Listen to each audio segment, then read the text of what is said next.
Hi everyone, welcome to the very first episode of Global Scholar Stories, where we dive into the journeys, dreams, and discoveries of scholarship from recipients around the world. And my name is Mi, and I'm beyond thrilled to kick off this series with a very special guest, someone who's truly inspiring. It's Daniel from Brazil. Hello. Hi Daniel, thank you so much for your time and thank you so much for accepting my invitation to join the podcast today. So Daniel, can you please introduce yourself? So hi everyone, as me already said, I am Daniel, I am from Brazil. I have a bachelor's degree in science and technology from Brazil. And right now I am here living in Växjö, Sweden, studying the Innovation Masters, which is called, the full name is called Innovation through Business, Engineering and Design. Could you please share with us the scholarship that you already received? I am receiving the scholarship from SI, the SI Scholarship for Global Professionals, which covers basically my living cost here in Sweden and the Tuition fee. Yeah, the tuition fee that we have to pay for the course. And actually one thing very special about SI scholarship, because I'm also an SI scholar, so beyond the tuition fee and living expenses, they also have some training for us. Last week I just joined the leadership training in Stockholm. Ooh, it was was really nice. Oh, I want to take it as well. So I really recommend that if you haven't applied in the last batch, you should apply next time when they organize it again. Yeah, it was really nice. I heard about it the last time they had it, and I have a friend now who also took it, this same training, and he said it was really great. Yeah, I want to try it as well. Yeah, I want to make sure that you apply next time. Yeah, I will. So Daniel, what inspired you to apply to SI scholarship? I think I have always had a dream of studying abroad, and having a scholarship is really important for us that we come from developing countries. We don't really have much means to come to Sweden and survive here without having a full-time job and also having no citizenship in Europe. So tuition fees are very high for us, thinking about currencies and how much we have to pay for it. So having a scholarship was mainly a request or like a mandatory thing for me to come here to Sweden. And I feel like this SI scholarship kind of match a lot with my values and also what I've done throughout my life. So I feel like that's why the SI scholarship was kind of perfect for me. I see. So besides those reasons, are there any other inspiration for you, such as relates to what you want to do in the future and for the Brazil, for your country as well? Yeah, I feel like sustainability is a big value here in Sweden, not only for the scholarship, which is really important as well, but also for the country itself. A lot of what we study and a lot of what we see here in Sweden is related to sustainability. And I feel like that's a big value for me as well. I feel like our world should be preserved. And coming from Brazil, which is such a big, important part of the world, when we talk about preservation of forests and when we talk about preservation of water, Brazil has a big paper on it, has a big role on it. So all of that combined make me believe in Sweden, make me believe that this is a good place for me to come and study. It has been almost 1 year with the course. So how can you see it supports you with your dream and then your future career? Yeah. So the course is basically, we have 3 different disciplines in our class. We have people from business backgrounds, we have designers, and we have engineers, which is my case. So we kind of apply technicians with business perspectives and designers to develop projects. Basically what happens is that we have projects about basically everything. You have a lot of things that we have projects on, and then we gather together as groups. So we have groups with all of these 3 disciplines, different backgrounds, and we gather together to develop solutions for that. So it's not really a master's course where you focus a lot on research and deep diving into writing, but mainly you work on practical things and then you write reports about those things that you are working on. Okay, I see. So the course is quite like very practical. It is. And then it also gives you time to reflect and then write a report about what you have done in the course. Yeah, it's a pretty quick course, if I may. We are doing projects with IKEA, for example. We're doing projects with the Kalmar region. So like going from a company to a governmental institute. Your expectation before you came into Linnaeus? Whenever you move out of countries, you have different expectations, I think. There is expectations on how the public transport is gonna look like and how your house is gonna look like and how everything is gonna be. The course is a big part of it, of course, but I feel like the life outside of your own country is really different as well. The course is fun. I feel like we have a lot of fun. We're making friends as well. We are out together a lot, so we kind of see each other a lot and then we talk a lot and we are all together again. So I feel like that's being part of my going back to the university a little bit. I was out of the university for a while focusing on my career, but now that I have this environment back, I feel like it gives me a little bit more of joy and energy. I see. And actually, I also follow Instagram of Linnaeus Innovation. And sometimes I saw the post of you and your classmates won some kind of competition or some projects. That was so cool. Yeah, it really is. Yeah, we've been having some cool opportunities to develop cool stuff. We are kind of on the verge of innovation. I feel like in the university, we have the space and we have the means to do it. I feel like one very important thing about here at LNU, we have a lot of structure to work on our innovations. So as you mentioned, we have the LNU Innovation Office, but also we have workshops on wood and workshops on 3D printing and laser cutting. So that helps us as well to develop our creativity. It helps us to bring these ideas to life, right? We had one idea about wood flooring the last month, and we were able to kind of develop that idea and make a prototype, a working prototype of this idea that we had. So that was really cool, and that allows us a lot. So there is this good part about Linnaeus as well, that we have the structure to do it, right? Yeah, so nice of you for like sharing your experience with Linnaeus. And it seems like we are promoting Linnaeus right now. So Linnaeus, please sponsor the video. For now, I think everyone is very excited to know more about your scholarship journey. Yeah.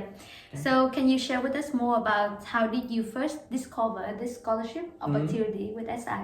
I didn't discover the scholarship, to be honest. My partner did. He got a newsletter on his email that was a little bit talking about sustainability and talking about opportunities outside the country. And then the scholarship came up. The scholarship is called SI Scholarship for Global Professionals. And since I've had a career very focused on corporate businesses, it kind of fit me a lot when we were reading about it. And that's why it sparkled a little bit of the wants and needs to come to Europe. One thing that was already in our minds is that we wanted to take a master's degree outside of Brazil. Brazil is a great place to study and we have many opportunities, but I feel like I was lacking a little bit of the international context within my life. I kind of wanted to be outside, seeing other perspectives. So the SI scholarship kind of allowed me to do that. The biggest challenges in the application process to you? Oh, the application process is a journey, right? You know how it is. I think realizing what was needed from the scholarship for us was really important in my scholarship journey. I kind of trying to read between the lines what they wanted from us and what they really expected from us was an important work to be done. I feel like always being consistent is always important as well. Sometimes you don't want to write that motivation letter. Sometimes you don't want to record a video that needs to be recorded to respond the questions. But still, being consistent, having that goal and going forward, do not giving up is really important. Because if you think about it, if you just give up in the middle of the way, you will never know. And if it's a yes or if it's a no, at least you tried. So I think that's the one main challenge, being consistent, not giving up. I have one question. How many months in total it took you from the moment you know about the scholarship until the day that you click submitted? Oof. I think we have to submit it by March, right? Yeah, I remember it's the end of February, I think, in our batch. Yeah. So basically what happened is that we already wanted to take a master's degree outside of Brazil. Yeah. We kind of figured that out. And I didn't have the English requirements, the English certificates that we have to prove to come to the university. Yeah. So I had to take a TOEFL test like out of the blue. Like I had to kind of come up with it, and I took it online. And it's kind of a big deal taking it online. You have to be in a room. There is like a lot of lights, but they can have to see the door. There's a lot of requirements, and you have to prepare to take this English test, right? Like it's not something you just go and take. It's just like they have a structure. You have to understand the structure. So I did kind of in November, the year before. I started in November preparing for this test. It took me a week. Like every video I started watching was saying, do not start a week before. And I was like, no, I bought the ticket. I bought the thing already. I only have a week. So I prepared a lot. I studied a lot to take the English test. And then that was November. And then I got the English test results, and it were good results, thank God. And we applied to the university before. So first of all, figuring out what university you want to take and what is the course that really motivates you, right? I feel like I have a really good passion about my course and what we're doing here, and I feel like we're doing something great. So having this type of motivational steps are very important as well.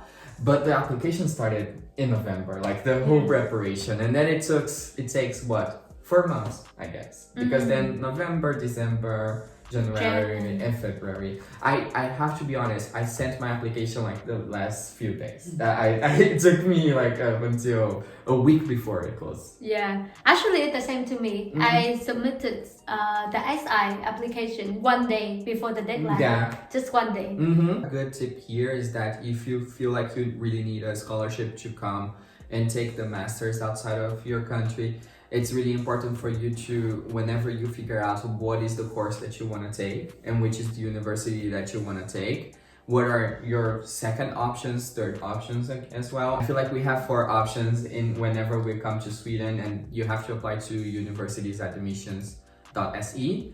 But also if you feel like you need a scholarship to come, you already start preparing for that as well. You're gonna have to write some motivational letters, and you're gonna have to write a lot on why you want to come. So have those reasons in your mind. You know what is your driver, know what is your motivation, and how does that fit into the university's goal, but also the scholarship's goal. You share with us a moment where you felt discouraged, and how did you overcome when you were preparing for application? Yeah, I feel like a lot of moments are discouraging, right? Sometimes life takes you, right? It's not about, you don't stop life to apply for the universities. If you're applying for the global professional scholarship as well, you might be already working, you might be already having your own life. So you have to stop and think about a lot of that. A lot of times, what are you gonna do with your work? What are you gonna do with all of the things you own, your own country? I had to sell my everything to come here to Sweden. So these moments, like when you stop and reflect, they are kind of crucial for you to move on or for you to move back. and realize that it might be something that is not for you, or if it's really something you really want. I have my partner's grandfather. He says that dreams cost a lot, and then paying for that cost is really hard sometimes. But then if you have a dream and then you are willing to pay for that price, I feel like that overcomes everything. Yeah, I totally agree with you. I had the same feeling when I prepared for the application. Sometimes I felt like my dream was very strong, so that it could motivate me to do a lot of things. But sometimes I felt like I was lost. I was like, the future was so uncertain because we are applying for the scholarship right now, but we're not sure if we get it or not. And what if we don't get it? What we're gonna do, etc. And then I felt discouraged as well. But then I totally agree with you. It's more about we know what dream we want to achieve, and then we are willing to do everything to achieve that. So that is the biggest motivation for us. I feel like the dream keeps us alive, right? It keeps us moving and having something to dream of. Even not being the scholarship, you can be something else. You want to be a mother, you want to be a father. If you have that dream, that keeps you moving, right? That keeps you going. Yeah. Let's come to the part that I think you're gonna be so proud to share. Is that what part of the application do you think that makes you stand out? Ooh. I feel like the recommendation letters were a very strong point for me. I had very good friends, to be honest, throughout my life and throughout my professional journey. I have made very good contacts and people who supported me a lot. And I could text them and say, hey, I need a recommendation letter. And I could email them and say, hey, can you talk about me during this period of time? And can you sign this? So it was a really important thing for me, I think. You have to have 3,000 hours of work to apply for the Global Professional Scholarship, right? I had way more time than that. I did the counts and I had a lot of time regarding that, but still I had very good contacts. I had very good people who could vouch for me. And if you think a little bit about the scholarship and when you're looking at the application, there is not much room for you to talk about yourself, for you to sell yourself. Yes. There's a lot of people that are gonna talk about you, but you are not gonna talk about yourself a lot. So that was one of the things that kind of I feel like made SI choose me. The SI application is quite unique, I guess, because normally for all the scholarship, you're gonna have the motivation letter where you're gonna share about yourself, your experience, your motivation, your future career, and why you are a good person for this scholarship.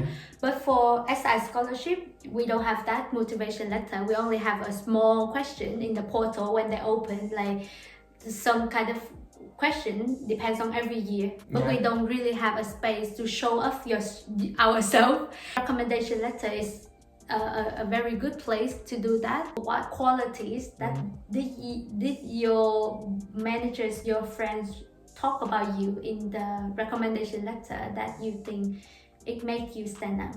Yeah, I feel like one good tip that I can give is that you can kind of guide them when writing the recommendation letters.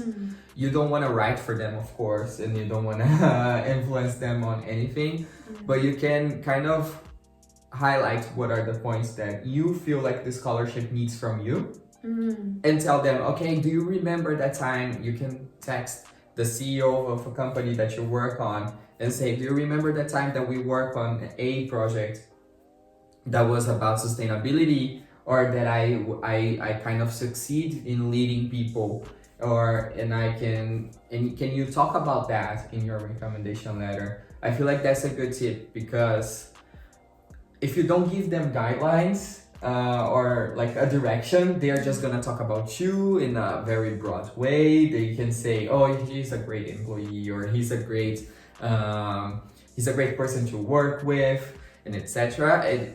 of course, that can be true. You can be a good employee, you can be something good.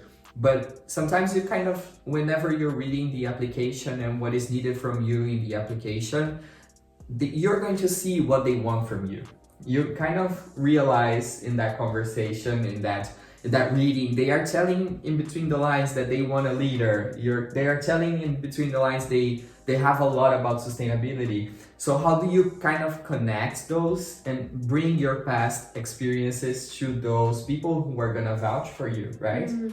So I feel like that's a good tip. If you have a project that was about sustainability, or a project that had a big impact, and you kind of led that project or led that specific experience, try to ask for the people who are vouching for you to kind of talk about that. I think it's really important for everyone who intend to apply to SI scholarship, and there's nothing wrong in guiding the one that helping you to write the recommendation, because you can have many good qualities. There's no doubt about that, but you know more about the scholarship, and it's nothing wrong to share about those qualities that you think is good for you to show with the SI scholarship board. So it's really important to have conversations to your reference so that they can write the best recommendation letters for you. Yeah. Let's remember about the moment that you found out that you got the scholarship. It was a very special moment for me. So I also want to know, what was your first reaction when you found out that you got the scholarship, and in what situation? Yeah.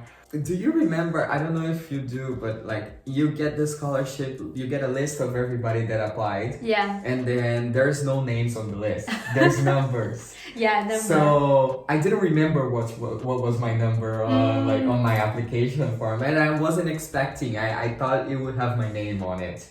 So you get a PDF, like you download a PDF from the thing. Yeah. It was really early in the morning in Brazil because they release it in the afternoon here. And it was early in the morning in Brazil. So I kind of woke up with, of course I didn't sleep at night. I was like really waiting for it. I kind of woke up and then I searched my name on the PDF and there was nothing. And then my heart stopped. Aww. And then I realized it had numbers on it. Yeah. So I searched for the name of the course, and then I saw there was one person from Brazil that got accepted to the course. So I was like, there's a little hope, but I don't know if it's me still. And then I went to see what was my number, my application number. And then I searched for the number. I saw my application number there as being one of the recipients of the scholarship. Yeah. Yeah.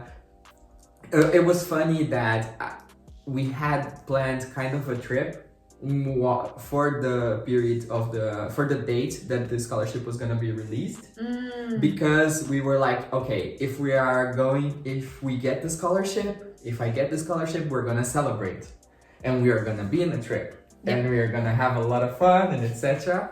But if I don't get the scholarship, at least we are traveling, at least we're doing something, at least we're not at home and like. You cannot be sad while you're traveling. So we had this kind of idea of we are either gonna celebrate it on a trip, or we are gonna not be sad about it because we are traveling. But I got very sick, so I didn't even have energy to celebrate a lot. Like I had a kind of an outburst of energy that time, and then like the rest of the day I was laying on my bed and being like, okay, I got in, but I'm not feeling very great today. And yeah, but that was it. That was my experience. Yeah, but it's like, I guess you were sick, but you were still happy at the same time. Of course. Yeah. Yeah. And then you call your mother. I don't know if you did it as well. So right after you know the result, you call your mother right away. Yeah, I did. She was expecting. She had high hopes for me. You know when mothers feel stuff, Yep. they kind of like have this feeling of something is gonna happen or not. Yeah, my mom kind of had this feeling that it was gonna happen for me. So Wow. I called her and she was super happy for me. Yeah. Let's talk a little bit about your experience moving to Sweden. Okay. So compare now and maybe the first 2 months in Sweden. How are the differences? I think coming to Sweden, in Brazil we speak Portuguese, right? So the language is very different from Swedish. We don't have much similarities. Everything is harder, right? You arrive and you don't know how to take the bus, you don't know how to take the train, you don't know what people are gonna say to you, you don't know. Now we go to the supermarket, you kind of know what the person is gonna ask you. It doesn't really, you don't really know Swedish. I don't really know Swedish, but you go to the supermarket, they ask if you want a bag, if you want a receipt, and then you kind of know. You don't have to use your English with them, and you can like kind of conversate. People here in Sweden speak very well English. That is one thing that I learned about here. But the 2 first months were really hard because everything is harder, right? You already know how to ask for coffee in your own country. You already know how machines work in your own country. And when you come here, everything is new. You don't know the rules. You don't know if you need to go to a hospital. What do you do? Who do you call? Where do you go? Linus gave us a very good explanation the first days when we arrived about how the system works, right? Yeah. Like how do you condense everything, and they condensed everything in two days that we were talking with them, and kind of learning how Sweden works and what are the rules here. But still, it's really different. They have a lot of different things. I never knew what bank ID was, and how much does that play in your life, right? So it's a signature, a digital signature that they use here, and they use for everything. You basically don't know, like, can't do much if you don't have a bank ID. Everything is harder if you don't have a bank ID. But now being here for what? We've been here for almost 6-7 months. 8 months. 7 months. Yeah. 7-8 months. You get used to it. It gets easier every day, right? You go outside, and Brazil is really hot. We never been in the snow. I never seen the snow. It was my first time seeing the snow. So I didn't know what to do, what type of shoes to wear, what type of clothes to wear.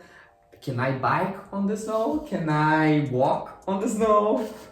Sometimes you go outside and it's very slippery because it rains and then it freezes. So it's kind of like a ice rink outside on the streets. Adaptation takes a lot of time, right? But I feel like it's worth it, right? We know different things. We know how to do a lot of stuff now. Yeah, I think it may own the same for everyone who first time studying abroad.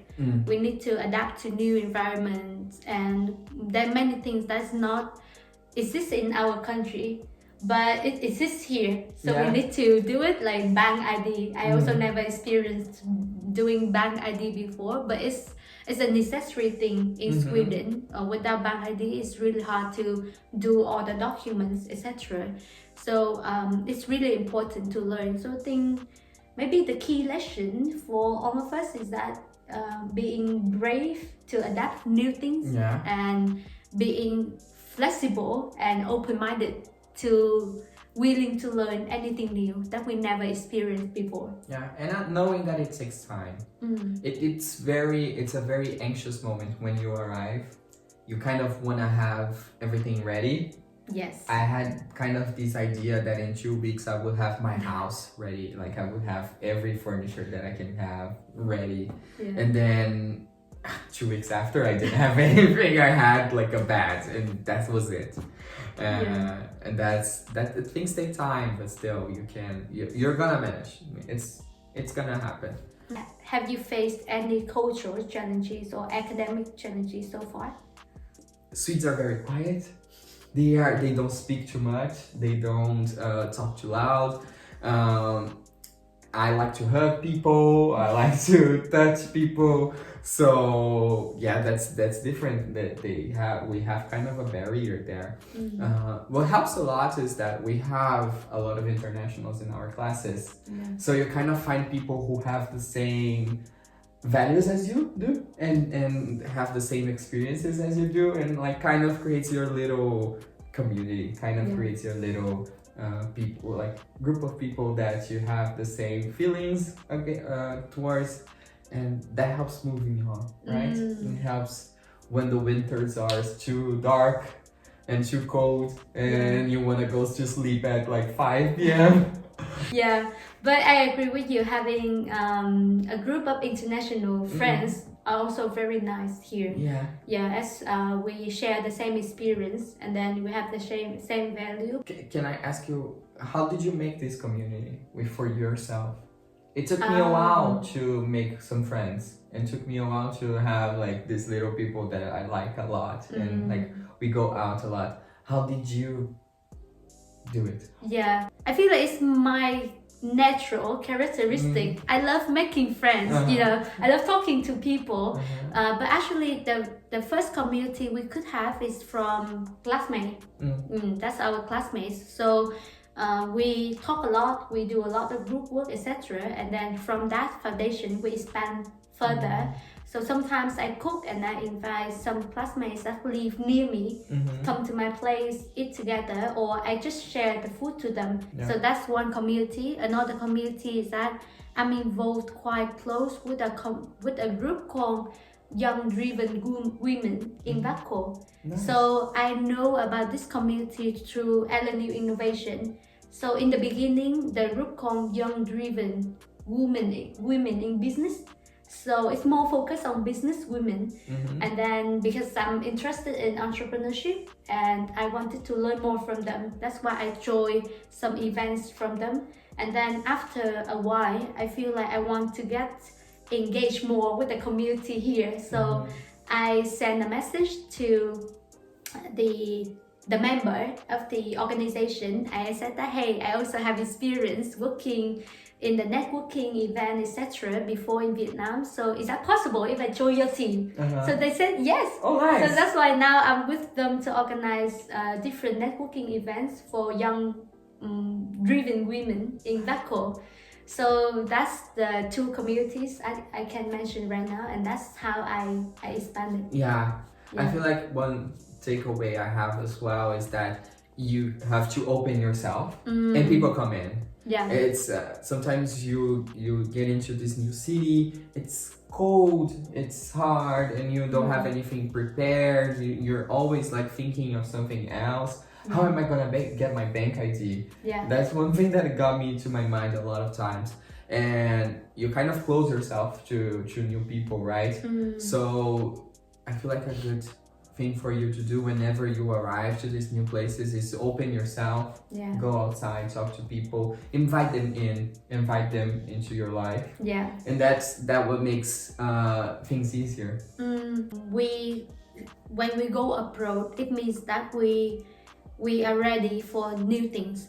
So even though maybe you were introvert when you were in your home before, but when you go abroad, maybe you also need to be open, come to people first instead of waiting for people come to you and talk to you. So let's talk a bit about golden advice for future applicants. Ooh, this part I think everyone's waiting for this one.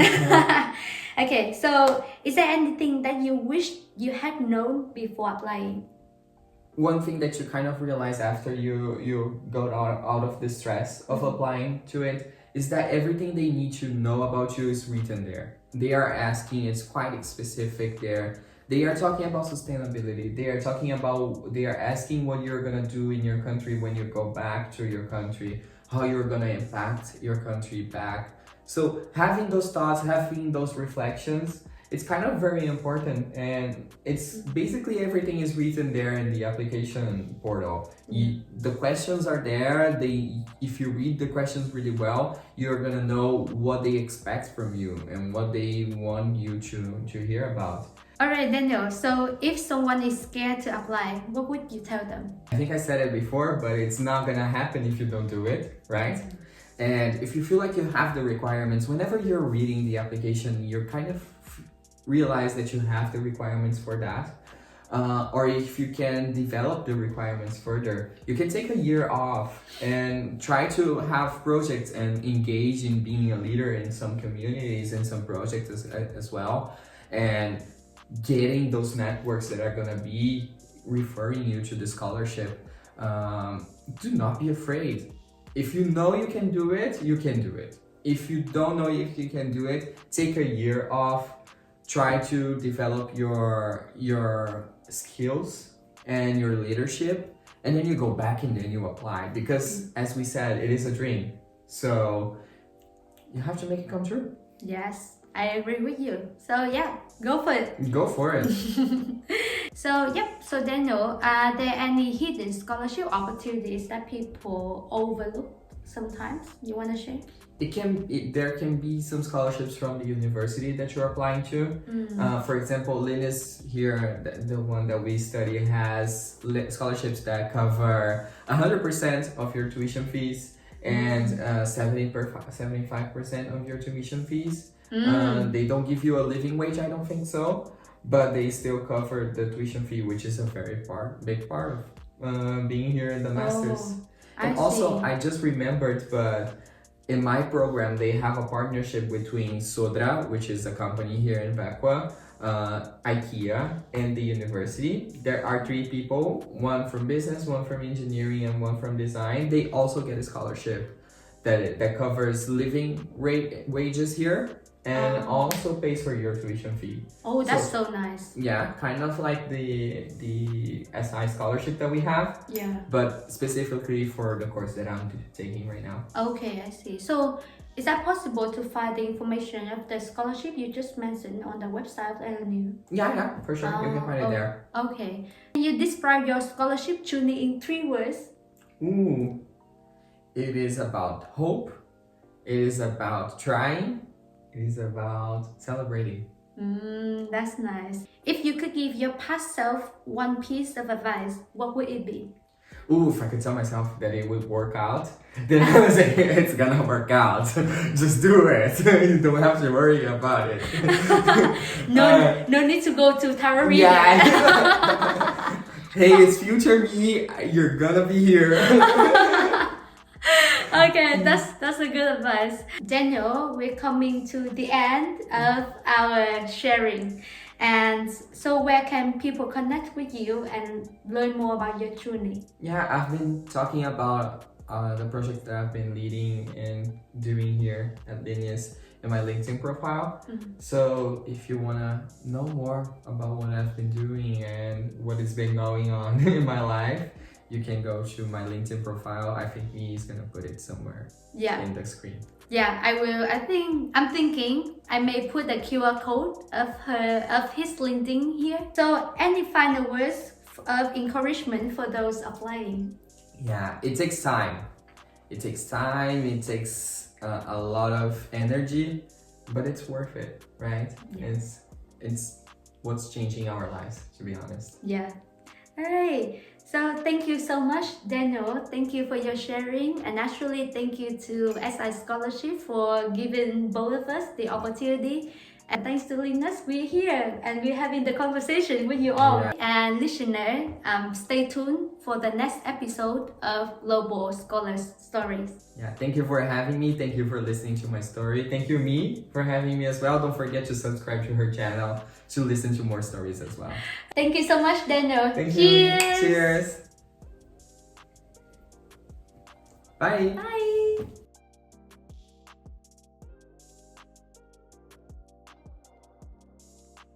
You have yeah.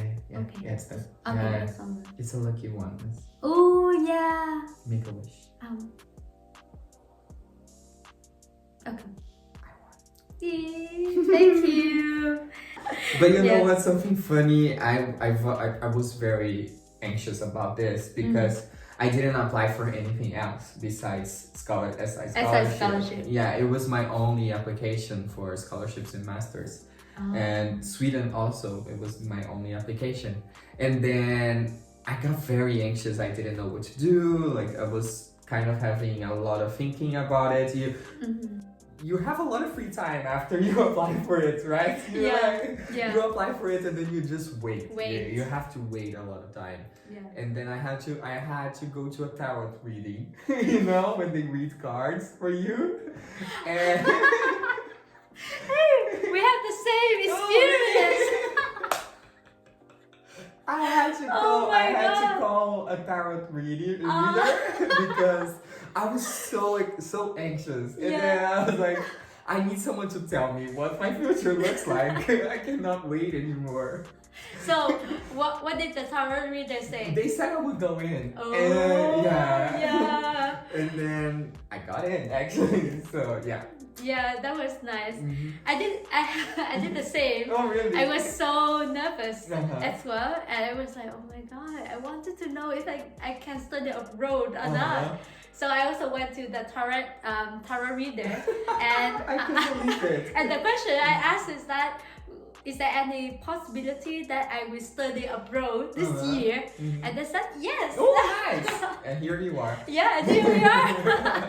And thanks to tarot reader that help us feel relaxed about our future career. Tarot readers, please sponsor this video. We're gonna have. We can put your numbers here. Yeah.